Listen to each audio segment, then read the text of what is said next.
Voici noté, est-ce que vous m'entendez?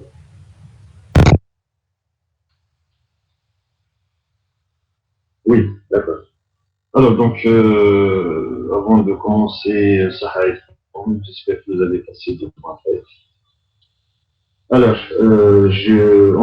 on va commencer donc le dernier chapitre du programme de la première année. Donc, ça concerne le lien qu'il y a entre les applications linéaires et les matrices. Alors, comme je l'ai dit en introduction, alors nous allons voir qu'à n'importe quelle application linéaire, on peut associer une matrice. Comme par exemple les systèmes. On a vu qu'un système linéaire, on peut toujours le transformer sous forme matricielle. Donc, on peut lui associer une matrice. Alors, pour les applications linéaires, c'est pareil. Quand on a une application linéaire, on peut toujours lui associer une matrice. Et de façon inverse, quand on a une matrice, on peut toujours lui associer une application linéaire. Donc, ça va dans les deux sens. Alors, on va commencer par le lien ou bien l'association qui permet de passer d'une application linéaire à une matrice. Comment, à partir d'une application linéaire, je peux déduire une matrice? Alors, ça s'appelle la représentation. Donc, ça s'appelle la représentation matricielle d'une application linéaire. Alors, donc, on se donne un espace vectoriel E. Donc, ça va être l'ensemble de départ de F. Un espace vectoriel F. Alors, je suppose que E, il est de dimension n. On est toujours en dimension finie. Et F, il est de dimension m. Alors, quand on parle de dimension, ça signifie qu'on a des bases. La dimension, c'est le nombre d'éléments d'une base. Alors, donc, je vais me donner une base de E. Donc, BE, c'est, par exemple, c'est U1, U2 jusqu'à UN. Et BF, c'est V1, V2 jusqu'à VM. Donc, j'ai une base de E et une base de F. Et puis, F, l'application F, c'est une application linéaire de E dans F.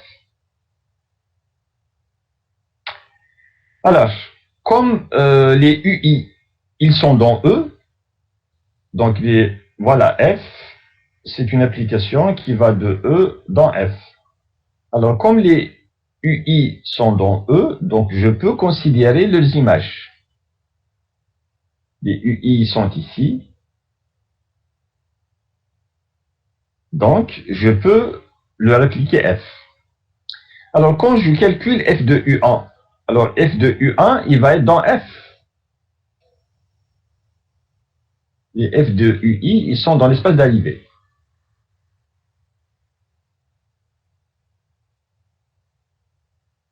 Alors, comme ils sont dans F, une base de F, c'est V1, V2 jusqu'à VM. Ben, ça signifie que chaque F de UI, c'est une combinaison linéaire des éléments de la base, des éléments de la base de F. Alors, comment je vais équilibrer chaque F de UI? Donc, F de U1, par exemple, comment je vais l'équilibrer? Ben, ça va être un scalaire fois V1, plus un scalaire fois V2, plus un scalaire fois VM. Alors, les scalaires, voilà comment on va les équilibrer.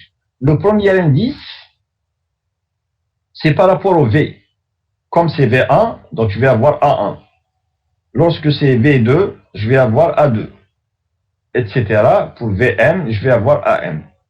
Alors, le deuxième indice, le 1 ici, donc le deuxième indice, c'est quoi?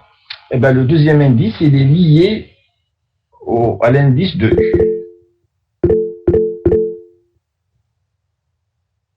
Il y a des gens qui attendent une minute. Voilà. Alors, donc, je répète. Chaque F de UI, je l'écris comme un scalaire fois V1, plus un scalaire fois V2, plus un scalaire fois VM. Alors, les scalaires, je viens d'expliquer comment on les indexe. Donc, le premier indice, toujours par rapport au VI, et le deuxième indice, c'est par rapport au UI. Donc, par exemple, F de U2, c'est quoi? Donc c'est A1, 2, V1, plus A2, 2, V2, plus AM2, VM. Donc le premier indice, c'est par rapport ça suit les V. Le deuxième, ça suit le U. Et pour UN, F de UN, c'est quoi? Donc c'est A1N, V1, plus A2N, V2, plus AMN, VM. Et à partir de cette écriture, vous devinez maintenant quelle est la matrice qu'on va associer à cette application F. Alors la matrice, ça sera la matrice A, dont les coefficients, c'est justement les AI. Alors voilà la première définition. Donc, on appelle matrice A de F relativement aux bases BE et BF, parce qu'au fait, voilà l'application linéaire F. Alors E, il est muni d'une base BE, et F, il est muni d'une base BF. Donc la matrice, comment on la note? Alors on la note comme ça. C'est la matrice de F relativement aux bases BE et BF. Alors c'est quoi? C'est la matrice de Mn de K. Donc elle va avoir M colonnes, M lignes et N colonnes. Alors, les colonnes, elles sont formées par quoi? Elles sont formées par les coordonnées. Donc, les coordonnées, ça veut dire les scalaires, la combinaison linéaire. Donc, elle est formée par les coordonnées de quoi? Des images. Donc, vous voyez bien, c'est des images. C'est des images de quoi? C'est des images par F des vecteurs de BE. Les UI, ce sont les vecteurs de BE. Et on prend leurs images par rapport à F. Donc, on calcule f des UI, on les écrit comme combinaison linéaire des éléments de la base BF. Et les scalaires, ben justement, c'est ce qu'on va retrouver dans l'écriture de A. Donc, les scalaires, ça va être, vous prenez les combinaisons linéaires. Une fois que vous avez toutes les combinaisons, vous prenez les scalaires qui interviennent. Donc, c'est les scalaires comme ça, vous les prenez en ligne. Donc, c'est A11, A12, A1N, ça c'est pour la première ligne. La deuxième ligne, c'est A12, A22, AM2. Pardon, il y a une erreur ici. Qu'est-ce que j'ai dit? Non, j'ai dit vous les prenez en ligne. Hein? Non, vous les prenez en colonne. Vous les prenez en colonne. A11, A21, AM1, les coefficients qui se trouvent sur la première ligne, vous les prenez en colonne. Ensuite, ceux qui sont sur la deuxième ligne, vous les prenez sur la deuxième colonne. Et les coefficients qui sont sur la dernière ligne, vous les prenez sur la dernière colonne. Alors, comment on schématise ceci? On schématise ceci de la façon suivante. Alors, la première colonne, c'est au fait, c'est F de U1 qu'on écrit dans la base V1, V2, VM. C'est comme ça qu'il faut retenir les choses. Alors, quand vous calculez F de U1, il va y avoir combien de V1? Regardez ici, les V1, il va y avoir combien? C'est A11. Donc, il va y avoir A11 V1. Il va y avoir combien de V2? Regardez ici, il y a A21 V2. Donc, vous écrivez A21. Et il y a combien de VM? C'est AM1 VM. Donc, vous écrivez le AM1 ici. Alors, c'est quoi la deuxième colonne? Alors, la deuxième colonne, c'est les coefficients de F de U2. Donc, vous écrivez F de U2 comme combinaison linéaire de V1, V2, VM et vous prenez les scalaires. Vous les écrivez sur la colonne. Et puis, la dernière colonne, c'est quoi? C'est F de U indice N. Celui-là aussi, vous l'écrivez en fonction de V1, V2 jusqu'à VM et vous prenez les scalaires qui interviennent. Donc, voilà comment, à partir d'une application linéaire, on associe une matrice. Donc, on a besoin de quoi? On a besoin d'une base de l'espace de départ et d'une base de l'espace d'Halligé. Donc, pour trouver la matrice d'une application linéaire, on a besoin des deux bases. Une base de l'espace de départ, une base de l'espace d'Halligé. Une fois qu'on a ces deux bases, on déduit la matrice. Alors, quelques exemples rapidement. Alors, le premier exemple, premièrement, il y a une notation concernant la matrice d'une application linéaire. Donc, la matrice F par rapport aux bases BE et BF, on la note comme ça. Matrice de l'application F par rapport à la base BE et à la base BF. Donc, c'est cette notation que nous allons utiliser le long du cours. Alors maintenant, ce n'est pas l'unique notation. Dans certains livres, les auteurs notent cette matrice d'autres manières. Par exemple, vous pouvez trouver celle-là. Alors, ça, c'est la matrice. Donc, ça désigne la matrice de F. Et puis, les bases, on les écrit en indice. BE, BF.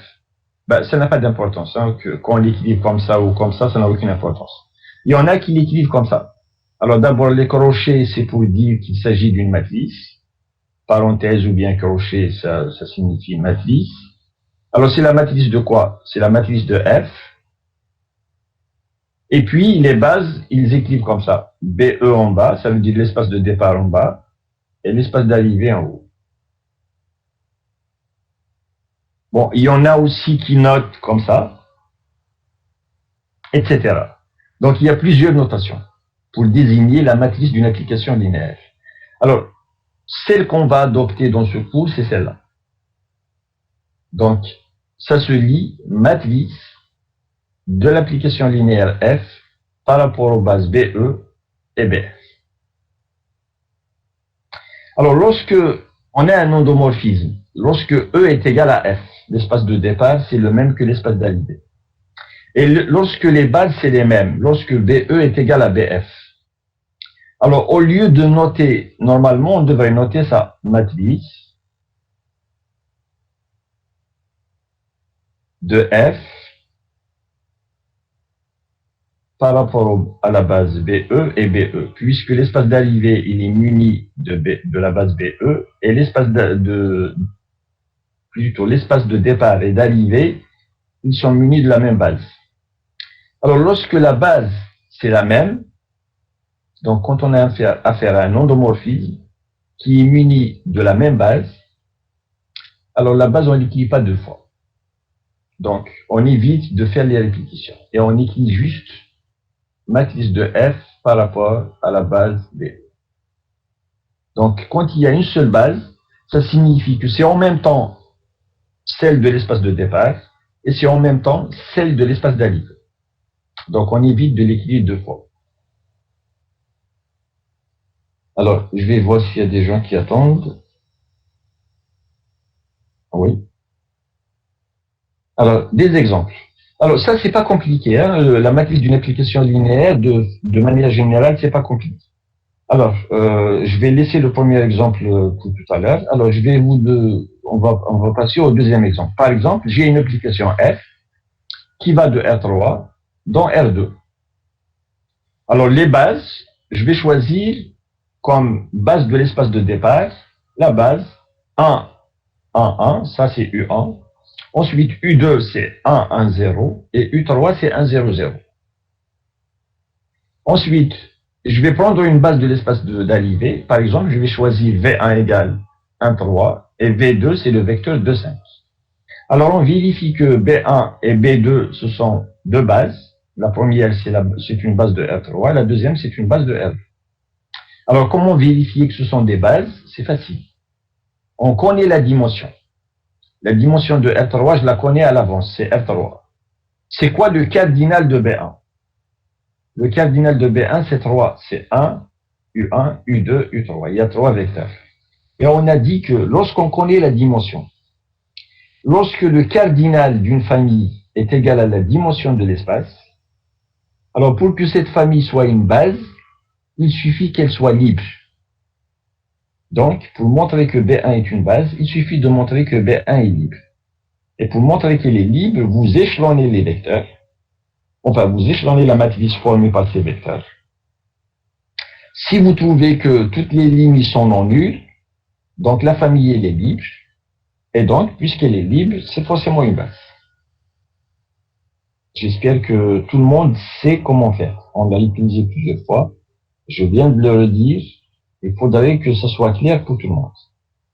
C'est pas la peine de montrer qu'elle est libre et générative.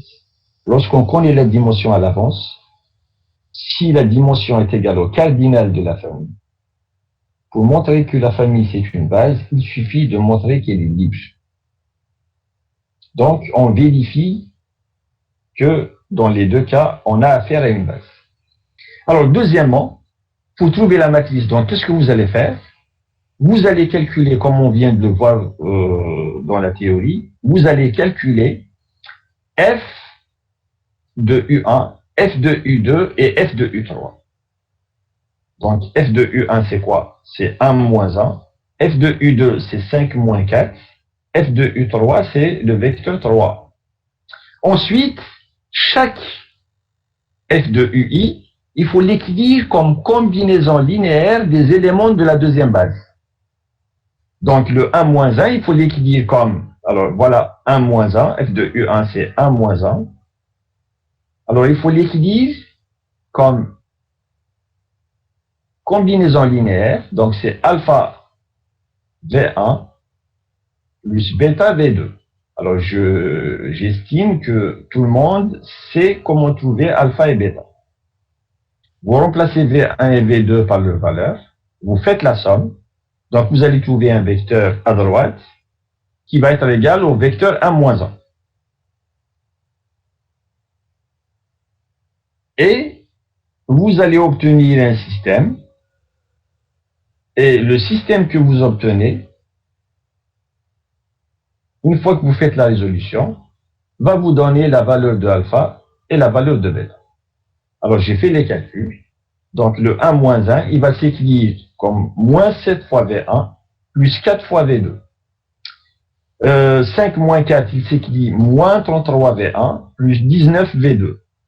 Et le vecteur 3, 1, il va s'écrire moins 13 V1 plus 8 V2. Alors une fois que vous avez cette écriture-là, la matrice de F relativement aux bases B1 et B2, qu'on écrit comme ça, la matrice de F relativement aux bases B1 et B2, c'est quoi? Alors, comme on vient de le voir, vous écrivez F de U1 en fonction de V1 et V2. On vient de voir que dans l'écriture de F de U1, regardez bien, F de U1, il y a moins 7 V1. Donc, il y a moins 7 V1. Vous écrivez donc moins 7. Et il y a combien de V2? V2, c'est 4. Et donc, vous écrivez moins 7. Alors, ensuite, vous allez prendre le moins 33 et 19. Vous allez les prendre comme la deuxième colonne. Donc, F de U2, c'est moins 33 V1 plus 19 V2.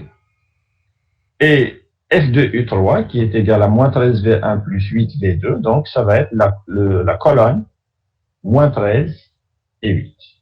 Et vous avez donc construit la matrice de F relativement aux bases B1 et à la base B2. Donc, dès que vous avez une application linéaire d'un espace dans un autre, vous prenez une base de l'espace de départ, une base de l'espace d'arrivée, et à partir du moment où vous avez ces trois choses, l'application F, la base de l'espace de départ, la base de l'espace d'arrivée, à partir de ces trois choses, vous avez votre matrice de l'application F. Donc la matrice d'une application F, elle est liée, elle dépend des bases choisies. Alors, le premier exemple, je reviens au premier exemple. Donc, soit E, un espace vectoriel quelconque de dimension n. Et je prends B, c'est U1, U2 jusqu'à UN, une base quelconque de E. Alors maintenant, je prends l'application linéaire identité. Alors l'identité, c'est à X, on associe X. c'est quoi la matrice de l'identité? Alors, l'identité, vous voyez donc que c'est un endomorphisme, hein, ça va de E dans E. Alors, donc, E, on le munit d'une base, B. C'est la même pour l'espace de départ et c'est la même pour l'espace d'arrivée. Donc, la base, il ne faut pas l'écrire deux fois, on l'écrit juste une seule fois. Donc, la matrice de l'identité par rapport à B, c'est quoi? Alors, pour la trouver, donc, il faut calculer F de U1. F de U1, c'est quoi? Par rapport à quoi? Par rapport à U1, U2 jusqu'à UN. D'abord, F de U1, regardez bien, l'image de X, c'est X. C'est parce que c'est l'identité. L'image de X, c'est X. Donc, F de U1, c'est U1.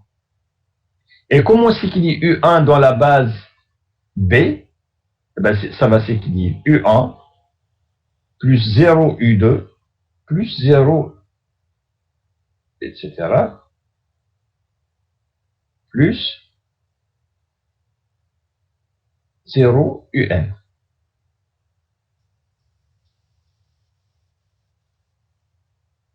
Et donc, c'est quoi la première colonne de la matrice? Donc, il faut écrire F de U1. F de U1, il faut l'écrire en fonction de U1, U2 jusqu'à UN. Donc, il faut l'écrire en fonction de U1, U2 jusqu'à UN. Alors, on a dit que F de U1, regardez bien, c'est une fois U1, donc vous écrivez 1 ici, et puis tous les autres coefficients, c'est des zéros. Donc, à partir de là, ça va être des zéros. F de U2, c'est la même chose. F de U2, c'est l'identité de U2, donc c'est U2. Et comment s'écrit U2 dans la base U1 jusqu'à UN? Alors, ça va s'écrire 0 fois U1 plus 1 fois U2, et puis tout le reste, c'est des zéros. Ainsi de suite, vous arrivez à F de UN. Alors, F de UN, donc c'est 0 fois U1, 0 fois U2, etc. Et puis, quand on arrive à UN, c'est 1 fois UN. Donc, vous avez des 0 et puis 1. Et donc, ça, c'est quoi? Eh bien, c'est la matrice identité. Donc, la matrice de l'application identité, c'est la matrice identité. Quand il s'agit de la même base, hein, c'est quand on munit l'espace de départ et l'espace d'arrivée de la même base B. Si on change de base, on ne va pas retrouver l'identité. Si on change de base, on va trouver autre chose. Mais lorsqu'on prend la même base, eh bien, la matrice de l'application identité, ça va être égal à la matrice identité. Ça, c'est très important, on en aura besoin plus tard. Donc, je pense que avec un ou deux exercices, si vous arrivez à faire un ou deux exercices, vous allez comprendre que pour trouver la matrice d'une application linéaire, c'est très très simple. Une fois qu'on a cette écriture, tout le reste, c'est très simple. Alors maintenant, ce qu'on va faire, c'est le chemin inverse. Comment, à partir d'une matrice, je vais trouver une application linéaire?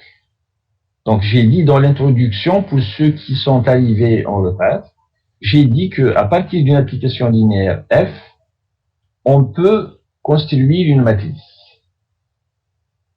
C'est ce qu'on vient de faire maintenant. Alors maintenant, le chemin inverse, c'est comment à partir d'une matrice, donc on se donne une matrice, comment je vais lui associer une application linéaire? Quelle est l'application linéaire qui est associée à une matrice? Alors, ça c'est le paragraphe suivant. Alors, comme on n'a pas beaucoup de temps, donc, je ne vais pas faire les choses en détail. Je vais juste aller à l'essentiel. Qu'est-ce que vous avez besoin de connaître? Qu'est-ce que vous avez besoin de savoir? Donc, la théorie, qu'est-ce qu'elle dit? Donc, le problème de manière générale, c'est quoi? On se donne une application, on se donne un espace E, un espace F. Donc, toujours E qui est de dimension N et F qui est de dimension M. Et puis, on a une base BE et de E et une base BF de F. C'est toujours les mêmes données. Alors, le résultat suivant, il affirme que toute matrice, n'importe quelle matrice, c'est la représentation d'une application linéaire. Alors, quand on se donne une matrice, c'est toujours par rapport à des lignes et des colonnes. Donc, soit A, une matrice à M lignes et N colonnes. Donc, je prends une matrice qui a N lignes et N colonnes, à coefficient dans un corps commutatif. Donc, soit E, un espace vectoriel de dimension N, est muni d'une base BE, et F, un espace vectoriel de dimension M, muni d'une base BF. Alors, la proposition, qu'est-ce qu'elle vous dit? Alors, elle vous dit, il existe une unique application linéaire F qui va de E dans F, dans la matrice, relativement aux bases BE et BF, c'est justement la matrice qu'on a donnée au début. Donc, on a au départ une matrice A. Alors, la proposition, elle vous dit, on peut lui associer une unique application linéaire F de E dans F. Alors, pourquoi j'ai dit que je ne vais pas donner la construction de manière générale? Parce que dans la pratique, en première année, dans la pratique, ce dont on a besoin, on n'a pas besoin d'un espace vectoriel E quelconque et d'un espace vectoriel F quelconque. Dans la pratique, on prend toujours E comme étant égal à Kn. Dans la pratique, E, c'est Kn, et F, c'est Kn.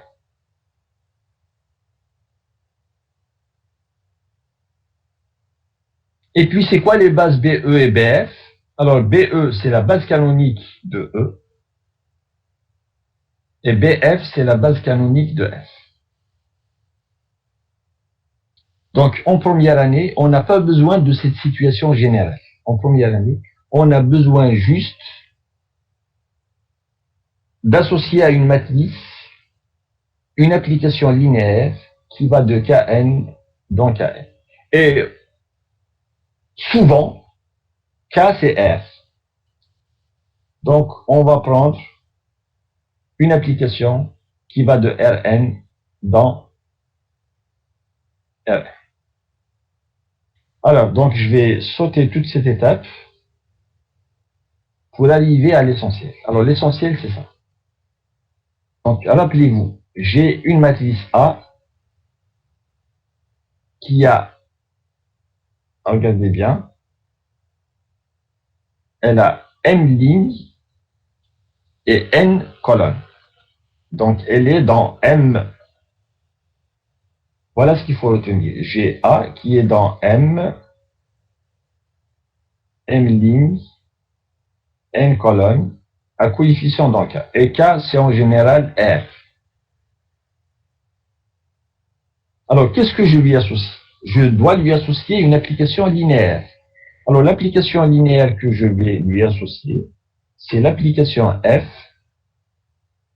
Alors, l'espace de départ, ça va être Kn. C'est pas Km, c'est Kn. C'est les colonnes. C'est Kn. L'espace d'arrivée, c'est Km.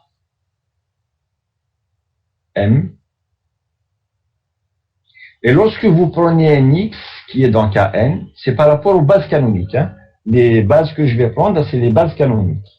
Alors, dans la base canonique, comment c'est qu'il y a un élément de Kn, de Rn par exemple, ça va être x1, x2 jusqu'à xn. Sauf qu'il faut l'écrire en colonne. Donc, vous prenez x en colonne, x1, x2 jusqu'à xn. Donc, x1 jusqu'à xn. Alors, qu'est-ce que vous allez lui associer? C'est quoi l'application que vous allez lui associer? C'est f de x. C'est très simple. C'est f de x égale à votre matrice A et vous la multipliez par le vecteur X. Donc, voilà l'application linéaire qu'on associe à une matrice. Donc, au départ, j'ai une matrice A. L'application que je viens lui associer, c'est quoi? C'est l'application qui va de Kn jusqu'à Km et qui a X, on associe A fois X. Alors, cette application-là, elle est linéaire et la matrice, si vous calculez, comme on vient de le voir au début du chapitre, si vous calculez la matrice de F par rapport aux bases canoniques, En et Em, eh ben, vous allez retrouver la matrice que vous avez au début.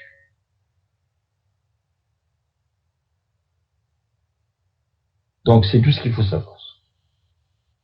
Et en faisant des exercices, là aussi, si vous faites un ou deux exercices, vous allez voir que ça va rentrer dans l'ordre. Donc, je vais lire ce que j'ai écrit dans votre cours. Alors, donc, une conséquence immédiate, ça veut dire que, en général, voilà ce qu'on trouve ce qu'on retrouve en pratique.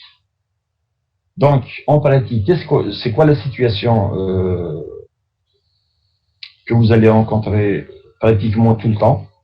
Alors, donc, à une matrice A qui a n lignes et n colonnes à coefficient dans K, à toute matrice A, cette matrice-là, elle peut être vue, donc on peut lui associer, elle peut être vue comme la matrice d'une application linéaire de Kn dans Kn. Donc, il faut toujours prendre comme espace de départ Kn. Ensuite, l'espace d'arrivée, c'est Kn.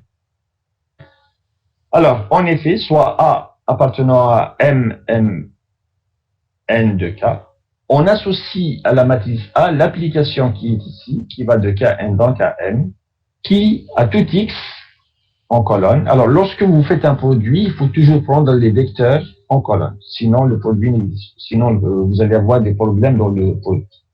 Alors, comme il s'agit de faire un produit ici, donc on prend X en colonne. Il ne faut pas le prendre en ligne. Alors, à tout X égale X1, X2 jusqu'à Xn, on associe f de X égale A fois X. Et c'est ça l'application linéaire qui est associée à la matrice A. Alors, on vérifie que f est une application linéaire. De plus, si En, c'est la base canonique de Kn et Em, la base canonique de Km, alors la matrice de f relativement aux bases En et Em, eh ben, c'est la matrice de départ qui est égale à A. Donc, la matrice de f par rapport à En et Em, elle est égale à A. Donc, ça, c'est le côté théorique. Maintenant, un exemple. Suivez bien parce que c'est ça qui est important. Alors, on considère la matrice M suivante. Alors, dans le cours, je l'ai appelée A. Ici, je l'appelle M. Ça n'a aucune importance. On considère la matrice M qui est égale à ceci. Elle a combien de lignes? Elle a 3 lignes et 4 colonnes. Donc, elle appartient à M34 de R. Alors, qu'est-ce qu'on lui associe? On va lui associer une application linéaire F. Alors, dites-moi, c'est quoi son ensemble de départ et c'est quoi son ensemble d'arrivée? R4 et R3. Voilà, on va lui associer une application qui va de R4 dans R3.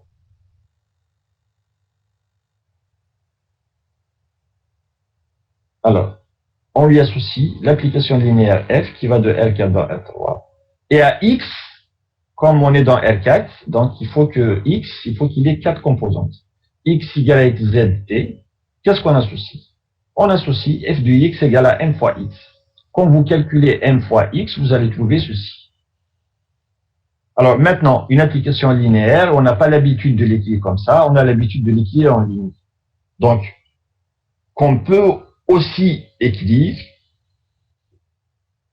f de R4 dans R3. Une fois que vous avez fait les calculs, vous pouvez l'écrire en ligne. Donc, vous prenez X égale XT en ligne. Qu'est-ce que j'associe? F de X égale, la première composante, c'est celle-là. Donc, x plus 2y plus 3z plus 4t. Ensuite, virgule. La deuxième composante, c'est ça. Et puis la troisième composante, c'est ça. Ben, c'est comme ça qu'on a l'habitude d'équilibrer une application linéaire. On a l'habitude de l'équilibrer en ligne. Maintenant, avant de l'équilibrer en ligne, il faut d'abord la trouver. Pour la trouver, donc, on a besoin de faire m fois x. Donc là, on est obligé de considérer x en colonne pour que le produit soit possible. Et m fois x, ça vous donne le vecteur colonne qui est ici. Alors, une fois que vous avez les vecteurs colonnes dans l'espace de départ et dans l'espace d'arrivée, vous pouvez les transformer en écriture sur la ligne. Donc, à x, y, z, t en ligne, vous associez le vecteur ligne qui est ici. Alors, cette application-là, vous voyez bien qu'elle est linéaire. C'est l'équation de droite, etc. Il n'y a pas de constante, donc c'est linéaire. Alors maintenant, si vous associez à R4 la base canonique, sa base canonique, et si vous associez à R3 sa base canonique, bon, je les ai écrits ici, E, et l'autre c'est epsilon. Alors, si vous prenez donc les bases canoniques, et si vous calculez la matrice de F par rapport à ces bases canoniques, maintenant, je sais comment calculer la matrice de F par rapport aux bases canoniques. Ça, c'est ce qu'on a vu au début. Donc, vous allez calculer quoi? Vous allez calculer F. Voilà ce que vous allez faire. Alors, le premier vecteur de E, c'est E1. Donc, vous allez calculer F de E1. C'est ce qu'on avait dit au début. Hein. Vous allez calculer F de E1, F de E2, F de E3 et F de E4. Il faut les écrire dans la base canonique de l'espace de départ. Alors, la base canonique de l'espace de départ, c'est epsilon 1, epsilon 2 et epsilon 3. Alors, on va calculer f de E1 ensemble. C'est quoi f de E1? F de E1, c'est f de... C'est quoi le premier vecteur de la base canonique? C'est f... 1, 0, 0, 0. C'est 1, 0, 0 et 0. Alors, ça va donner quoi? Donc, x c'est 1, y c'est 0, z c'est 0 et t c'est 0. Il n'y a que x qui est égal à 1. Donc, je remplace ici. X c'est 1. La deuxième composante, donc c'est moins x, donc c'est moins 1. La troisième composante, c'est 3. Vous allez trouver le vecteur 1 moins 1, 3. Il y a quelqu'un qui veut intervenir? Est-ce que quelqu'un veut intervenir? Bon. Alors, celui-là, ce vecteur-là, il faut l'écrire dans la base canonique de l'espace d'arrivée. Mais dans la base canonique, celui-là, il va s'écrire comment? Il va s'écrire epsilon 1 moins epsilon 2 plus 2 3, epsilon 3. plus 3 epsilon 3. Et donc, c'est quoi le premier vecteur colonne? C'est quoi le premier vecteur colonne de la matrice? 1, 1, 3. 1, moins 1 et 3. Alors maintenant, regardez le premier vecteur colonne de M. C'est 1, moins 1 et 3. Alors, si vous calculez maintenant f de E2, f de E3, f de E4, ben vous allez retrouver exactement la matrice R. Donc, on a vu le passage d'une application linéaire vers une matrice, et on a vu comment se passe le passage d'une matrice à une application linéaire. Donc, on a l'association dans les deux sens. Et dans la pratique, donc je vous ai préparé une série, il suffit de faire un ou deux exercices pour voir que on s'en sort toujours. Si on a compris comment ça se passe, le reste, c'est juste des calculs. Alors, il y a une chose qu'il faut savoir, je vous ai donné ça sous forme d'exercice. Alors, essayez de le faire, parce que c'est très, très important. Alors, lorsqu'on connaît euh, euh, la matrice d'une application linéaire, donc soit E, F, deux espaces vectoriels, BE une base de E, BF une base de F, et puis je me donne deux applications linéaires F et G. Toutes les deux, c'est des applications de E dans F. Alors, donc je peux calculer la matrice de F par rapport aux bases BE et BF. On sait comment faire. Et je sais aussi comment calculer la matrice de G par rapport à BE et BF. Donc je connais deux applications linéaires. Je peux trouver les matrices qui leur sont associées. La première, je l'appelle M. La deuxième, je l'appelle N. Celle qui est associée à F, c'est M. Celle qui est associée à G, c'est N. Alors, l'exercice, il vous dit que si M est égal à N, donc quand vous allez calculer ces deux matrices, si M est égal à N, alors ça équivaut à F est égal à G. Donc, si deux matrices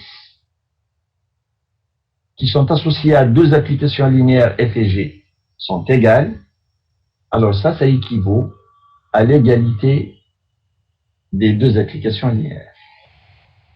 C'est très très important. Donc, je vous ai laissé le soin de rédiger le corrigé. Maintenant, si vous n'arrivez pas à le faire, bon, alors si j'ai le temps, je vais peut-être vous l'envoyer. Sinon, c'est pas grave. Mais il faut connaître le résultat parce que c'est très important. Ça, c'est juste pour vous faire travailler un peu. Hein. C'est pas très compliqué. C'est pas compliqué du tout.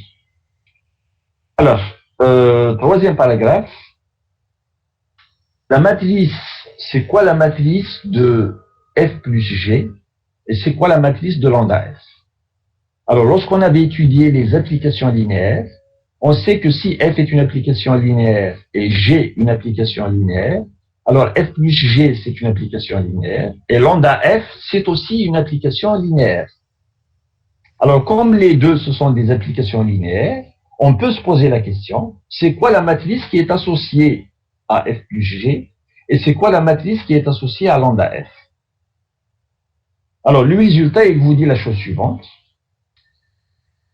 Alors, donc, F et G, ce sont deux applications linéaires, toutes les deux de E dans F. Alors, le résultat, il vous dit que la matrice de F plus G par rapport à deux bases BE et BF, eh bien, c'est la matrice de F plus la matrice de G. Et la matrice de lambda F, c'est lambda fois la matrice de F. Ça, c'est très important. Donc, la matrice d'une somme de deux applications linéaires, c'est en fait la somme de la matrice de F et de la matrice de G. Et la matrice de lambda F, c'est lambda que multiplie la matrice de F. Alors, la preuve rapidement. Alors, il faut savoir une chose d'abord. Alors, quand est-ce que deux applications sont égales? Deux applications sont égales si elles ont même ensemble de départ, même ensemble d'arrivée, et il faudrait que f de x soit égal à g de x, quel que soit x. Ça veut dire les mêmes images.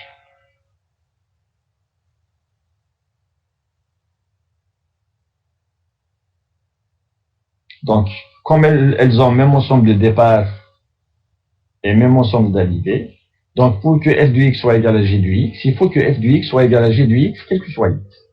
À ce moment-là, on va dire que f est égal à g. Alors, pour les matrices, c'est pareil. Hein. Quand vous avez deux matrices de même type, vous avez une matrice A et une matrice M qui sont de même type. Pour qu'elles soient égales, qu'est-ce qu'il faut? Ben, il faudrait que A fois X, il faut que ce soit égal à M fois X, quel que soit X.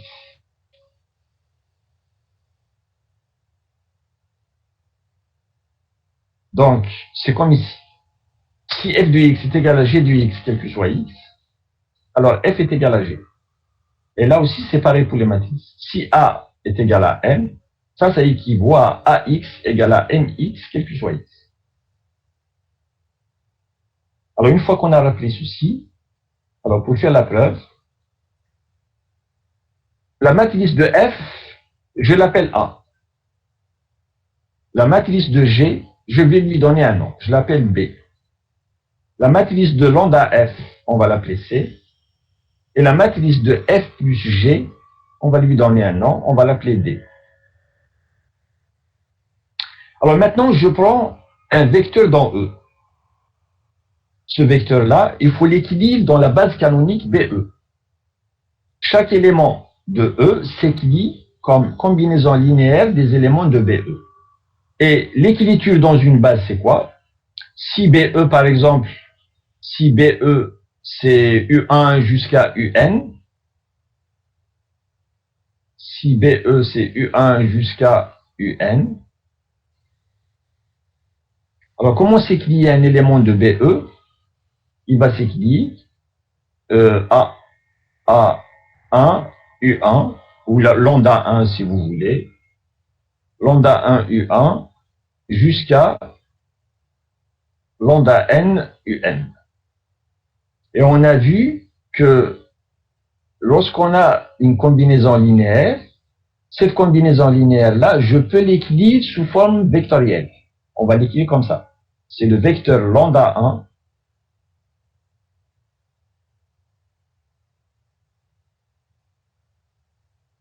et puis on écrit en bas BE. C'est l'écriture vectorielle d'un vecteur dans une base. Donc au lieu d'écrire cette combinaison linéaire, je vais juste écrire le vecteur formé par les scalaires et en bas on écrit BE. Et à ce moment-là, quand on prend x dans E, pour que le produit soit possible, il ne faut pas écrire x sous forme comme une écriture en ligne, il faut écrire x comme une écriture en colonne. Lambda 1 jusqu'à lambda.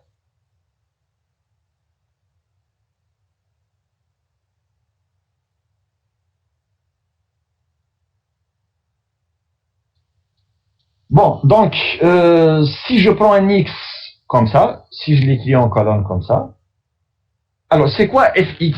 C'est quoi la relation qui relie f avec a? Ben, l'application linéaire f, comment on l'obtient à partir de a? C'est ce qu'on vient de voir. On l'a vu à partir d'une matrice, on peut associer une application linéaire. Et c'est quoi l'application linéaire au fait? C'est f de x égale à a fois x. Donc la relation qu'il y a entre la matrice et l'application qui est ici, c'est que fx est égal à a fois x. Et si b c'est la matrice de G, donc c'est quoi au fait g de x? Alors g de x, c'est b fois x.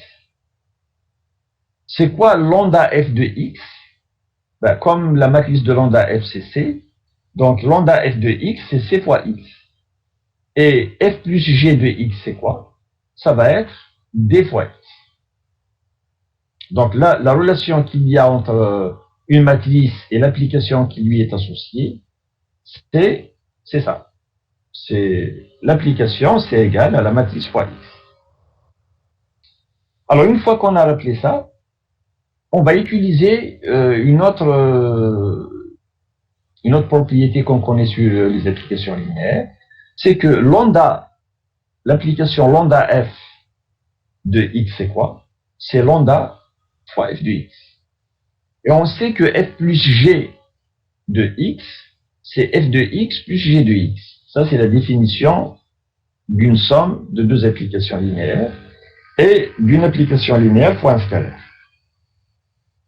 Alors maintenant, je reviens ici. Alors, je vais regarder lambda f de x. Qu'est-ce qu'on a dit? On a dit que c fois x, regardez bien, c fois x, on a dit c'est lambda f de x. Mais lambda f de x, c'est quoi? C'est lambda fois f de x. Donc lambda, je le laisse. f de x, je le remplace par sa valeur. f de x, c'est a fois x. Donc, je vais avoir c de x égale lambda fois a fois x. Et on sait, lorsqu'on avait étudié les matrices, que le produit matriciel est associatif. Donc, on peut déplacer les parenthèses. Et donc là, ça va être égal à lambda fois a, le tout fois x. Et puis, je passe à d. C'est quoi dx? Regardez bien. dx, c'est quoi? C'est f plus g de x. Mais f plus g de x, on vient de voir que c'est f de x plus g de x. Et f de x, c'est a fois x. G de x, c'est b fois x. Et donc, dx, c'est a fois x plus b fois x. Et là aussi, on sait que le produit matriciel, il est distributif par rapport à la somme. Donc, on peut mettre le x en facteur. Donc, ça donne a plus b fois x. Et qu'est-ce qu'on avait dit au départ? Alors, on avait dit que lorsque une matrice fois x est égale à une autre matrice fois x, quel que soit x, alors les deux matrices sont égales. Regardez bien ici. On a cx égale lambda a fois x, quel que soit x. Et dx égale a plus b, x, quel que soit x. Qu'est-ce qu'on va déduire? On va déduire que c, c'est égal à lambda a, et d, c'est égal à a plus b. Alors ça veut dire quoi? Donc c égale lambda a. Rappelez-vous de ça. C égale à lambda a. On va remonter. C égale à lambda a. Si je remplace C par sa valeur, ça veut dire que la matrice de lambda F, c'est lambda fois A. Donc c'est lambda fois la matrice de F. Et D égale à A plus B. D, c'est égal à A plus B. Ça signifie quoi? Ben, ça signifie que la matrice de F plus G, c'est la matrice de F plus la matrice de G. C'est ce qui est demandé dans la proposition. La matrice de F plus G, c'est la matrice de F plus la matrice de G. Et la matrice de lambda F, c'est lambda fois la matrice de F. Donc, ce sont des résultats qu'il faut avoir en tête. Et ça va nous permettre d'énoncer un théorème. Alors, ce théorème, il dit la chose suivante. Alors, il dit que, rappelez-vous de cet espace. C'est quoi cet espace? Est-ce que quelqu'un se rappelle? L'ensemble de toutes les applications linéaires de E dans. Voilà. Alors, l'ensemble de toutes les applications linéaires de E dans F, on a vu, quand on avait étudié les applications linéaires, on a vu que l'espace des applications de E dans F, c'est un espace vectoriel. Mais on n'a pas trouvé, on n'a pas donné ni on a donné la dimension, mais on n'a pas parlé on vous a pas dit comment on l'obtient. Je vous ai dit, on va voir ça après. Mais on sait que c'est un espace vectoriel. Alors, on sait que c'est un espace vectoriel et on sait que tout espace vectoriel possède une base, au minimum une base, et donc on peut parler de cette dimension. Alors, l'ensemble des matrices à n lignes, n colonnes à coefficient dans K, celui-là, on sait aussi que c'est un espace vectoriel. Et celui-là, on avait déterminé sa dimension quand on avait étudié les matrices. Si vous vous rappelez, on a dit que la dimension de l'espace des matrices à n lignes et n colonnes, cette dimension, c'est m fois n. Alors, le théorème, il vous dit que si E est de dimension n et F de dimension m, alors l'espace des applications linéaires et l'espace des matrices à n lignes et n colonnes, ils sont isomorphes. Ils sont isomorphes, ça veut dire qu'il existe une application linéaire bijective entre ces deux espaces. Et du moment qu'ils sont isomorphes, donc ils vont avoir la même dimension. Et donc on va déduire que la dimension de l'espace des applications de E dans F, eh bien sa dimension c'est la dimension de E fois la dimension de F. Donc c'est n fois n. Alors comment on démontre? Alors c'est facile. L'isomorphisme, il faut juste construire l'isomorphisme. Donc on prend une application linéaire, on veut lui associer une matrice. Alors, qu'est-ce qu'on va lui associer? C'est quoi la matrice qu'on va associer à F? Eh bien, c'est ce qu'on vient de voir. On va lui associer la matrice de F par rapport à une base de E et une base de F. On sait qu'à n'importe quelle application linéaire, on associe une matrice. Alors, cette application-là, on va montrer qu'elle est injective. On va montrer qu'elle est surjective aussi. Pourquoi elle serait surjective? Parce qu'on vient de voir que si je prends une matrice, si je prends un élément de l'espace d'arrivée, une matrice A, ben on a vu qu'on peut toujours lui associer une application linéaire. Donc, elle est surjective. Injective et surjective, ça donne bijective. Et comme elle est linéaire, pourquoi elle est linéaire? Parce que si vous prenez phi de F plus G, c'est quoi phi de F plus G? Ben, c'est la matrice de F plus G.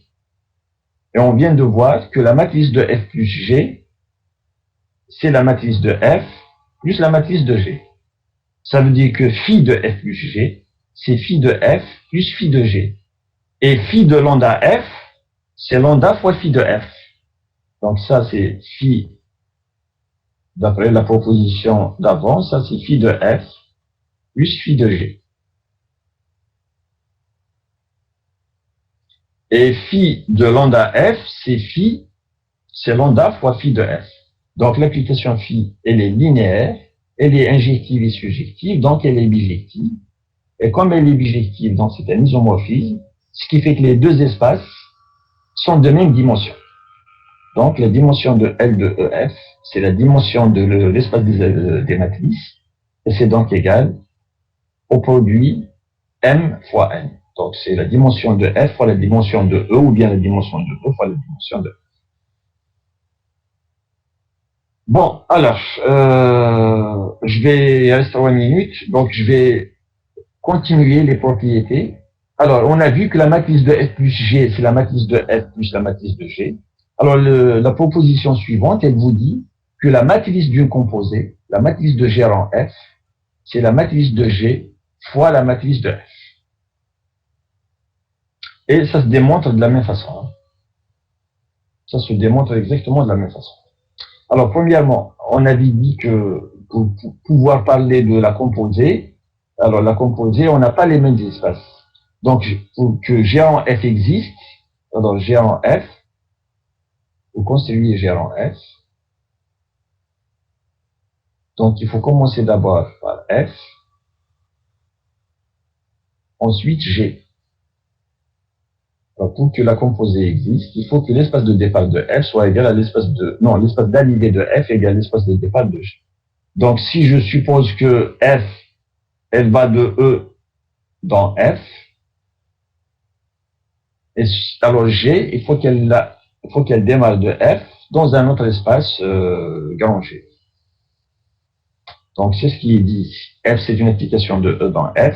G, c'est une application de F dans G. Je suppose que toutes les deux sont linéaires. Et puis, on va se donner des bases. Pour parler de la matrice de F, il faut que ça soit relativement à des bases. Donc, je vais prendre une base de E, une base de F, et puis une base de G. Alors maintenant, la matrice de G en F. Alors, la matrice de G en F, donc elle va de E dans G. C'est par rapport à quelle base? C'est par rapport à BE et BG. Donc, la matrice de G en F, relativement au BE et BG, c'est quoi? Alors, la proposition, elle vous dit que c'est la matrice de G fois la matrice de F. Donc, la matrice de G, c'est par rapport aux bases BF, BG. Et la matrice de F, c'est par rapport à BE, BF. Alors, comment faire la preuve?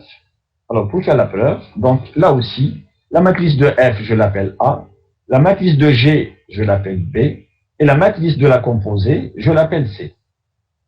Alors, c'est quoi la relation qu'il y a entre F et A?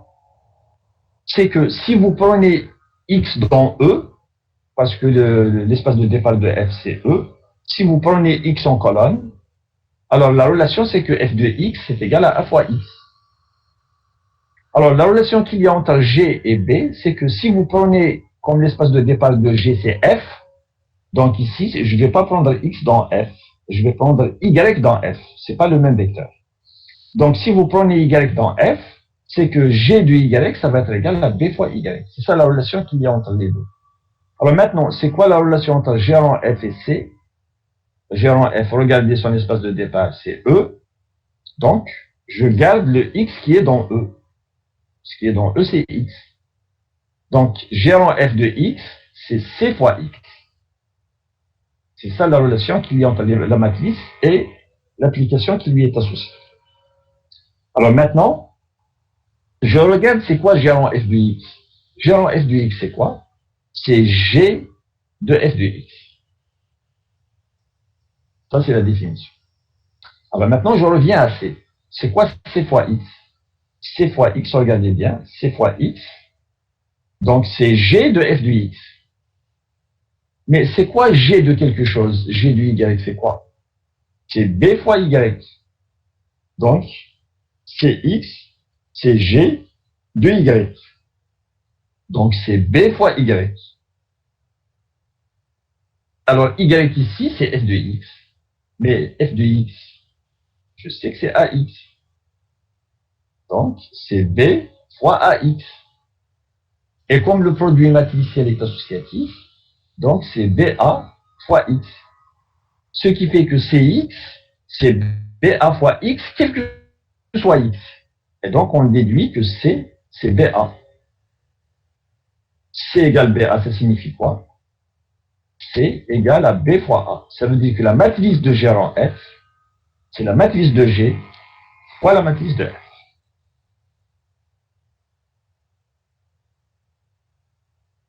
Voilà donc, dans un premier temps, ce qu'il faut savoir. Alors, on m'a demandé de vous libérer la semaine prochaine. Ce qui fait que les séances de dimanche prochain, on va les faire aujourd'hui l'après-midi. Comme ça, vous allez prendre la semaine pour faire vos livres. Donc, je vous enverrai tout à l'heure les liens pour la suite. Donc, aujourd'hui, à partir de 15h, on va faire les séances de dimanche prochain. Et donc, on va continuer le cours à partir du paragraphe 5. Comment trouver le noyau et l'image d'une application linéaire à partir de sa matrice. On sait comment trouver le noyau et l'image d'une application linéaire par la définition. Maintenant, on va essayer de trouver le noyau et l'image à partir de la matrice. Et vous allez voir que c'est nettement plus simple que la définition. C'est ce qu'on va voir l'après-midi. Bon, donc je vous laisse pour faire votre cours d'analyse. S'il y a des questions rapidement, vous les posez. Sinon, à tout à l'heure.